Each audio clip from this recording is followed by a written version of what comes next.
hello. Oh, I mean good fortune, right? I'm still learning to talk like a local. Is there anything I can help you with? We wanted to ask, how do we get into Inazuma?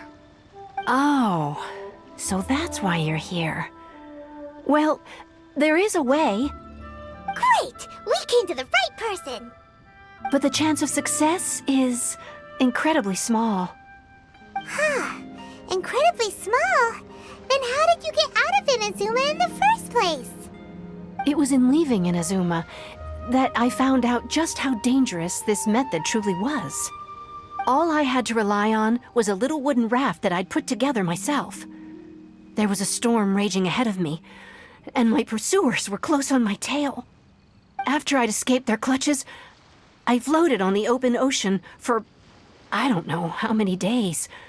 My rations and fresh water supply soon ran out, and I remember getting to the point where I was sure I'd reached the end. Then, I blacked out. But, to my surprise, my journey didn't end there. Or to put it another way, a new beginning found me. That's right. I escaped by the skin of my teeth. The fact that I'm even alive to tell the tale must be a sign that the gods were watching over me.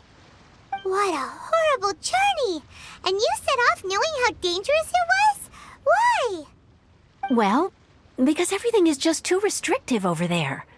The atmosphere is so stifling.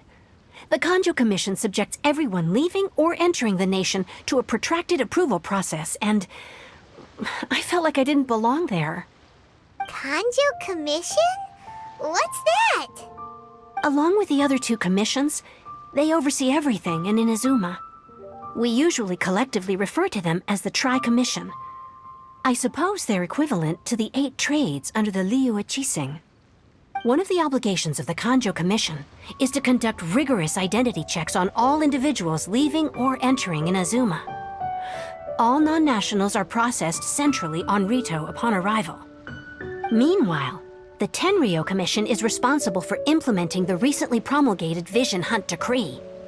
They act like the executive arm of the Raiden Shogun's rule, loyal, yet unfeeling.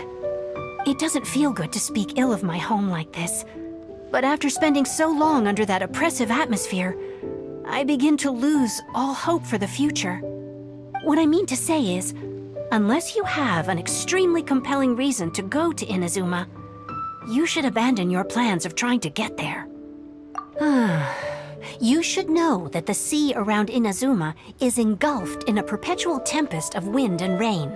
Supposing you survived that, you would still need to get past the samurai guards that enforce the Sakoku Decree, the closed nation policy of Inazuma. And even if you did manage to find a way, you'd still have to produce the necessary documentation at the Rito Center for processing Outlanders. Otherwise, you'd be kicked out immediately. Seems like they really don't want anyone setting foot in Inazuma, huh? They only set that up as a port to guarantee a supply of goods and information to the island. Most Outlanders would be unable to acquire the documentation needed. But if you really are set on going, there is one thing you could try. The raft idea sounds a little on the dangerous side. Plus, Paimon would definitely get seasick. That's not what I meant. You could ask someone from the Crux Fleet if they have some way of getting you to Inazuma. They're well known in Liyue. Voyaging far and wide has made them a well-traveled group with a wide range of experiences. They may just know how to break through the storm. But it's an armed fleet, right? Why would they agree to a request like this? That part is up to you.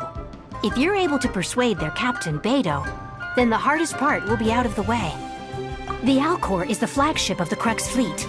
I heard that it's currently anchored by Guyunstone Forest on a supply run. This might be your best chance.